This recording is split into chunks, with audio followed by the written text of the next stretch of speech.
que ma découverte préférée en français au Québec cette année, c'est l'album de Daniel Boucher qui s'appelle 10 000 matins. Malheureusement, si vous regardez Musique Plus, vous ne connaissez pas vraiment Daniel Boucher. Ben, il y a Interfax, Patrick Marcellet l'a rencontré. Je pense qu'il était joué au hockey avec un affaire du genre.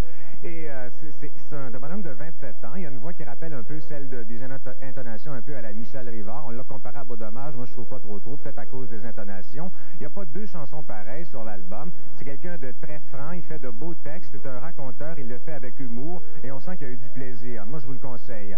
Et moi, si j'ai choisi Daniel Bélanger, il y en a qui ont plus choisi, par exemple, la majorité, en fait, l'album de La Chicane qui s'appelle En catimini. C'est leur premier album. Ça semble, écoutez, être le nouveau rock québécois populaire à la mode. Puis l'album est accroché au top 10. C'est pas le top 5 depuis que l'album est sorti à peu près. Écoutez, tant mieux pour eux autres. C'est le choix de la planète. Les gens en redemandent. Et vous allez être très heureux si vous regardez Musique Plus parce que La Chicane, c'est l'artiste du mois de janvier. C'est le mardi 25 janvier. C'est à 18h30 avec Anne-Marie Wittenshaw.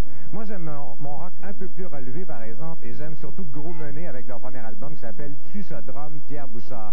Écoutez, il faut être très en forme, bien sûr. C'est une musique assez agressive, alternative, rock pesante, lourde, qui rappelle un peu de John Spencer Blues Explosion. Mais c'est vraiment très, très bon dans le genre. Ça sonne comme une tonne de briques. Fred Fortin, je l'ai rencontré.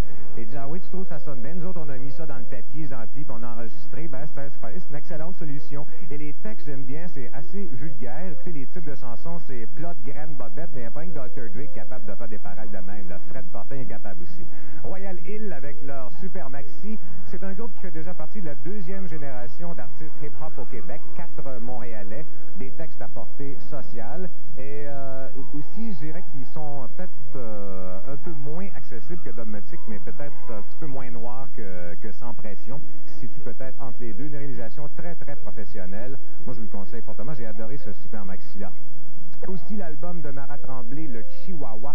C'est l'ex-violoniste des Frères à Cheval, Marat Tremblay. Écoutez, on l'aime ou on l'aime moins ou on la déteste. Il y a sa voix, il y en a qui n'aiment pas ses textes. Moi, j'aime tout, c'est pas compliqué. Je la trouve bien spéciale, originale, Marat Tremblay. Écoutez, elle se démarque du peloton de groupes rock plate, semi-alternatif, pseudo dans la cave, là, qui sortent à peu près toutes les semaines. Donc, c'est un embranchement, je dirais, entre les Frères à Cheval, un petit peu de Jean Leloup, de Beau Dommage, de Plume au niveau des textes, de Pixies aussi. Donc, vous voyez, c'est du rock, c'est country en même temps, c'est très frais.